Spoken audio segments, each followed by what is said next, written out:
Have you ever seen someone share something insanely personal online and thought, oh, they really trusted this internet? Like, here's my deepest trauma, please be kind. On the same app where people argue with scientists, cancel strangers for breathing wrong, and send death threats over cartoon characters. Bold strategy. They know the comments are about to be radioactive. They know the internet has the empathy of a parking meter, and yet, ring light on. Hit record, edit, rewatch, post. No fear, just vibes. Because nothing says healing like monetizing your pain in 4K. And honestly, 2025 was a psychological horror film. Breakups, cheating, abuse, confessions, scams, and a president who denied his bestie more times than Peter did Jesus. Stories so insane you'd think they were fake, except the crying is too real and the captions are too long. And listen, I am not anti vulnerability. While oversharing can be harmless or entertaining, there are things you would have to jump me in an alley to get out of my mouth, let alone willingly post it on the Beyonce internet where everything lives forever and people are bored. Anyway, let's cook. Trauma dumping, now with Wi Fi. Let's start simple. People overshare because they're desperate for relief. Life applies pressure. The brain says, I need this out of me. And instead of journaling or therapy or a trusted human being, they open TikTok. Why? Because attention is cheaper than healing and faster than growth.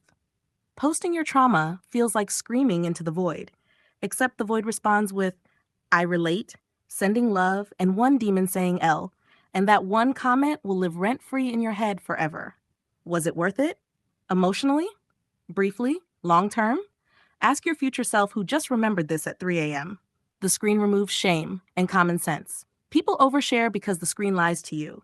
It says, no one can see you. This is safe. You're in control. You're not. In real life, we lie and say, I'm fine. But online, we drop a 25-part series called The Danish Deception. No eye contact, no immediate consequences, just pixels and false confidence. The screen doesn't judge you. The comment section absolutely will. Main character syndrome goes crazy online. Online, everyone is the protagonist, and protagonists deserve monologues. You get to choose the lighting, write the caption, add the sad piano music, cry on beat drop, no interruptions, no pushback, no hey, maybe this is private. For once, you're not misunderstood. You're curated. And that control? Addictive. You're not just sharing your story, you're branding it. The algorithm is a trauma vulture.